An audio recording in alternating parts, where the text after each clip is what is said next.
I'm live in Spring Green, Wisconsin, my hometown, for their Country Christmas. The parade's about ready to get going. We're tracking some snow across southern Wisconsin. It's falling here in Spring Green. Is it falling in your neighborhood? And what about more accumulating snow on the way? I have all the details. Plus, Madison police are searching for a man after a woman is sexually assaulted on the city's north side. We are live at the scene with the latest. And later, the UW Board of Regents approves a proposal to create a new college at UW-Madison dealing with computing and artificial intelligence. We welcome you to News 3 Now at 6. Good evening. Thanks for joining us. I'm Eric Franke. And I'm Sarah Carlson. It appears that the chilly temperatures are here to stay. That's right. And with a busy weekend ahead, holiday shopping, big Packer game against the Bears up in Green Bay, people will be out and about. And so for more on tonight's weather and what the weekend has in store, let's check in with Chief Meteorologist Alex Harrington live in Spring Green. Hey, Alex.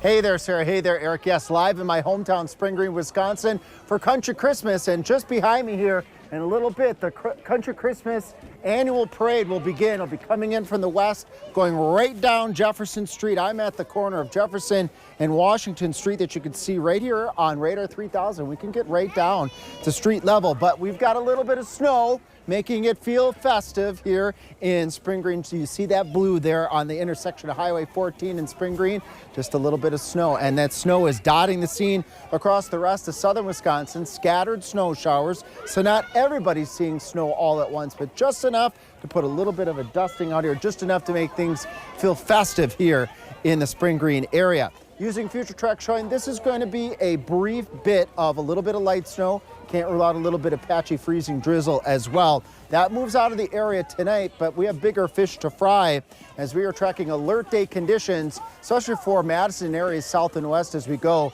into Saturday night, going on into Sunday for accumulating snow. When I come back here, we'll be live on Jefferson Street for Country Christmas, and we're going to dig into those alert day details with Future Track. That's coming up. Back to you in the studio. Sounds great. Thank you, Alex. And you can track the forecast for yourself on the First Warn Weather app. It has hourly planners, road conditions, and radar. You can download it for free in your phone's app store. Just search WISC Weather.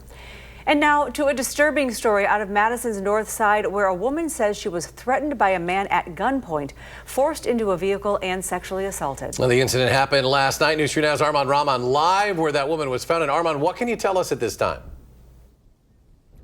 Well, what we know right now is that it was near this area, Brentwood Parkway, where I am right now, that the woman says she was able to get away from her attacker and began screaming. That's when someone heard her and called 911. Now, where we are right now is near Sherman Avenue and the Ryan Funeral Home.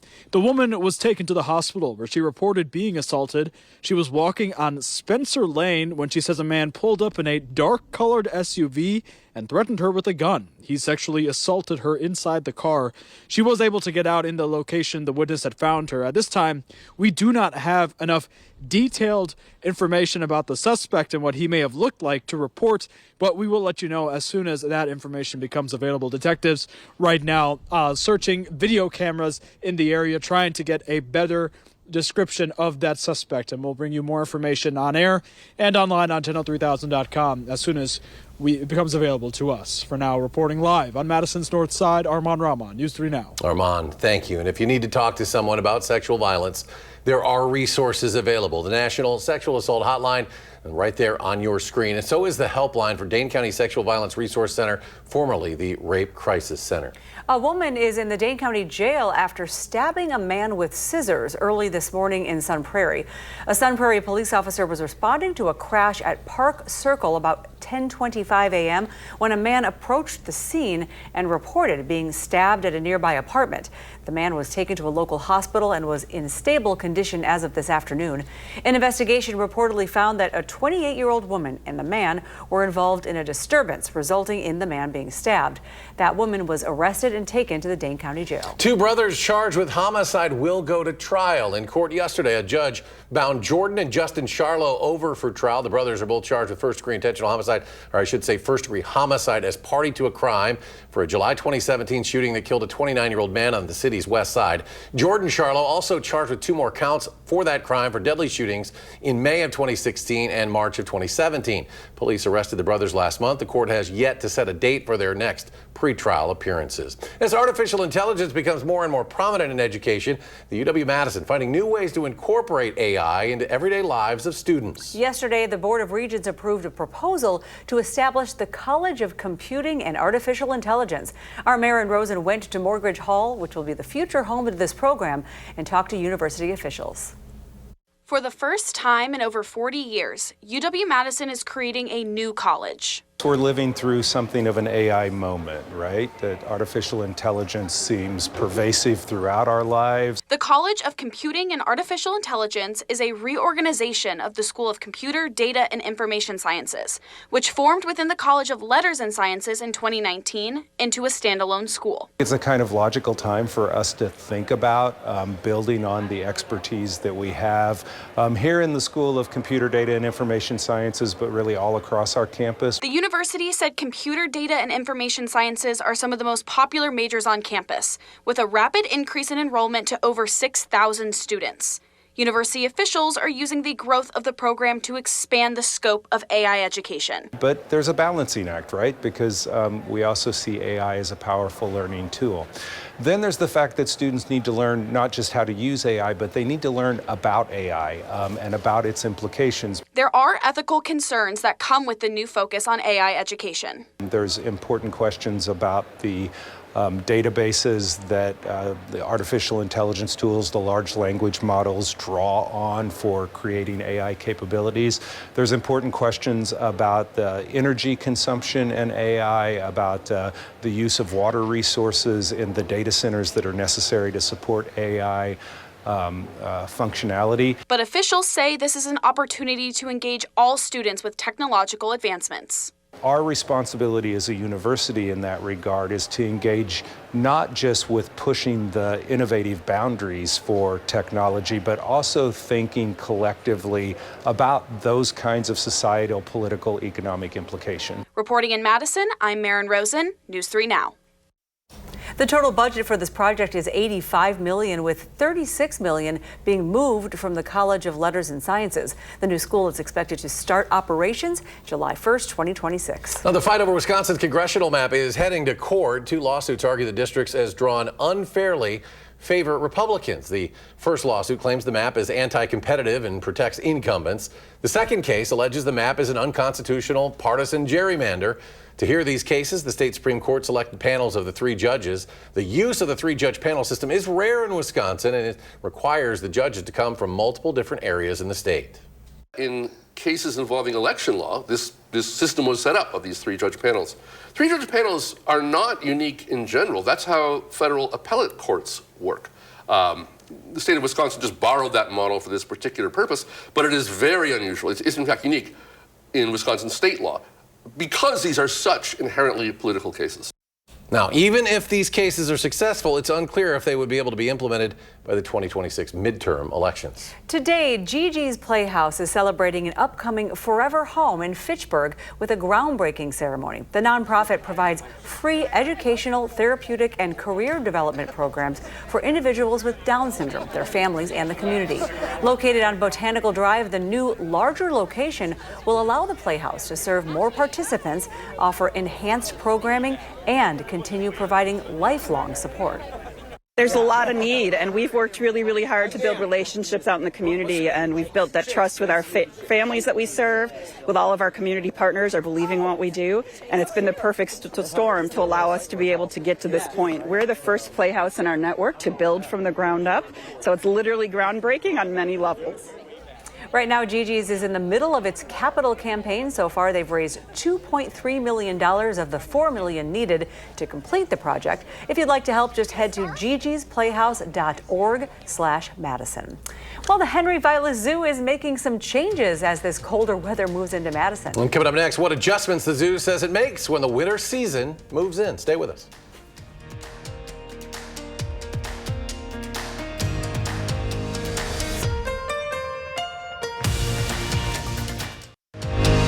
You're watching News 3 Now at 6. Well, you can imagine people aren't the only ones having to deal with the cold temperatures this week. Our Maya Tate visited with some animals at in the Vilas neighborhood at the zoo there to see how they're handling the colder, snowy weather. With temperatures dropping below freezing, you might expect most of the animals at the Henry Vilas Zoo to want to stay inside, but you'd be surprised how many actually like the cold. Guests would expect to see the polar bears having a fun time in the snow, but if you walk around the zoo this winter, you'll still see your fair share of other animals in action, even ones that you might usually associate with the desert. I think a lot of people don't think about camels being a type of animal that is built for both hot and cold, and they thrive in the wintertime. They really love all of the snow. To prepare for the colder months, zookeepers work with nutritionists and veterinarians leading up to and throughout the winter to ensure the animals are meeting their goal weights and are staying healthy. If they're an animal that needs a little bit more fat, like a polar bear or a harbor seal who might be spending some more time outside, we'll kind of increase their calories going into the fall and winter so they have a nicer layer of fat. Animals that are built for the winter are able to roam inside and outside, giving them opportunities to not only enjoy the cold, but also escape from it when they need to. We have a lot of animals who are built for Wisconsin weather, and so they kind of thrive here no matter what our conditions are. But not every animal is a fan of the winter. Those that are not used to the drop in temperatures are kept inside, where they still receive the enrichment activities and care they would if it was warmer out.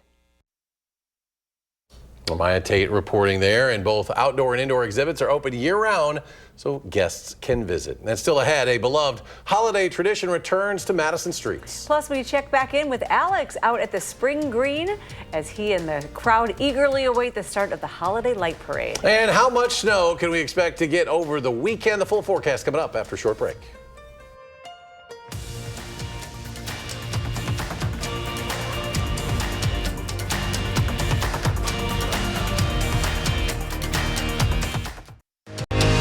You're watching News 3 Now at 6.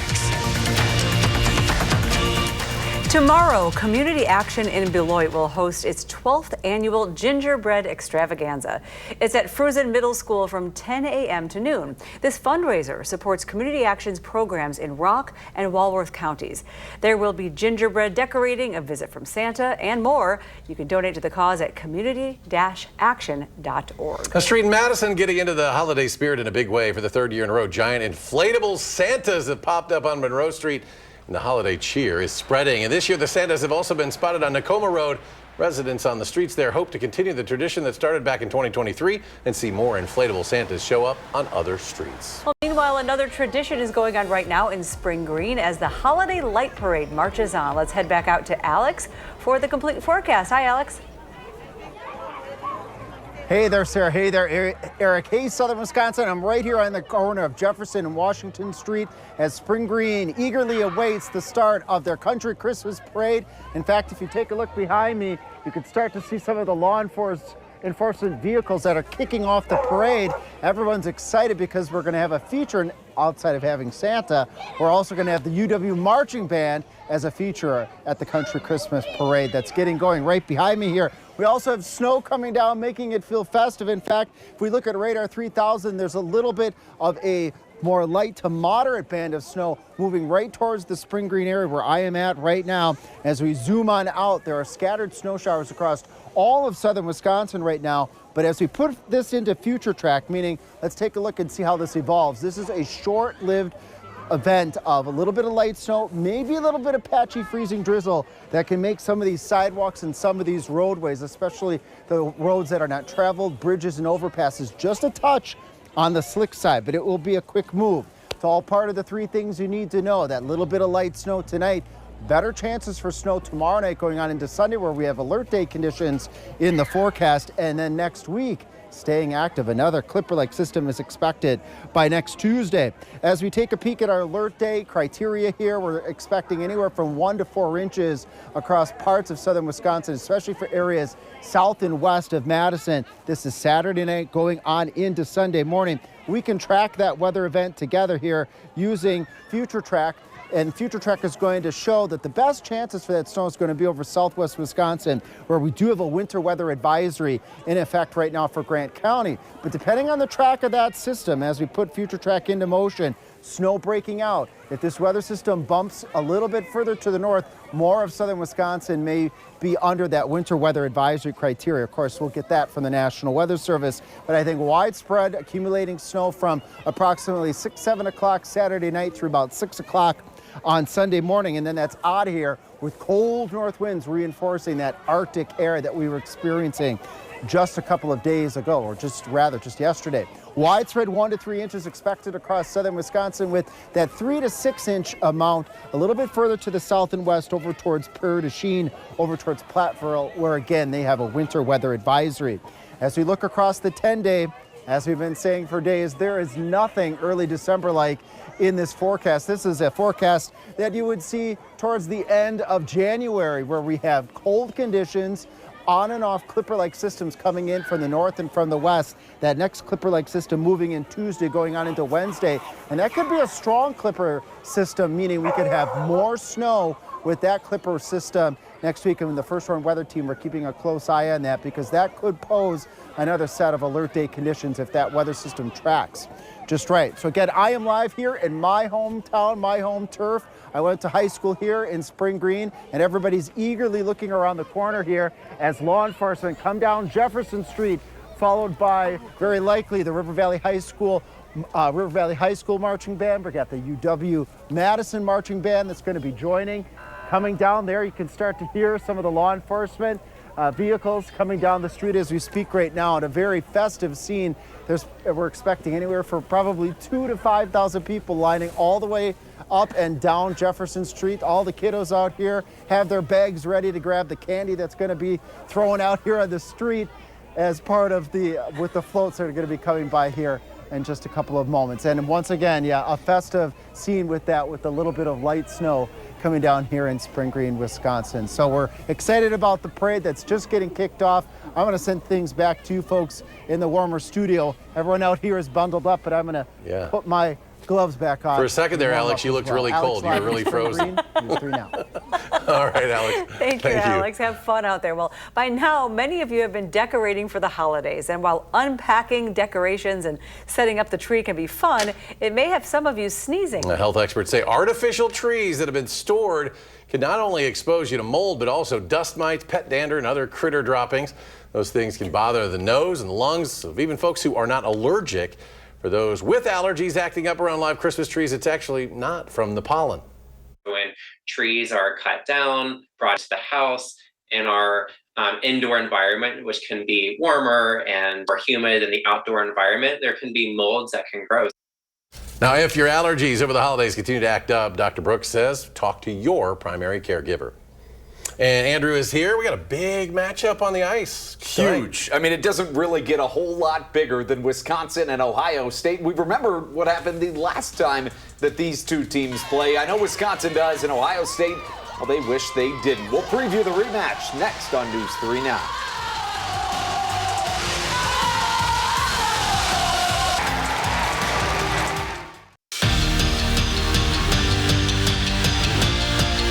The last time that Wisconsin women's hockey played Ohio State, they tied the national title game with 17 seconds left, and, well, you know the rest. The now 8-time national champion Badgers are in Columbus as we speak, playing the Buckeyes for the first time since.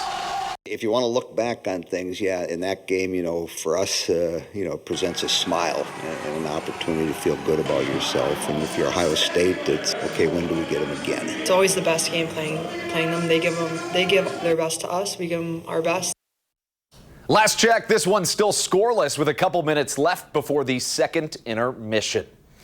Before the NCAA tournament, Mimi Collier said that Wisconsin volleyball could be a very dangerous team in the postseason, and judging off their drudging in the first round of Eastern Illinois, well, it looks like they were right. Less than 24 hours later, though, it is on to the next one, hosting North Carolina at the Fieldhouse tonight.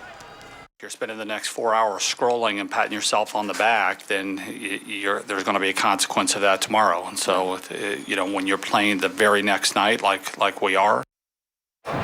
Wisconsin football's opponents for next year have been finalized. They removed their game against Pitt from their schedule, but other than that, it's what we expected. The season starts at Lambeau Field against Notre Dame on September 6th. How much fun will that be?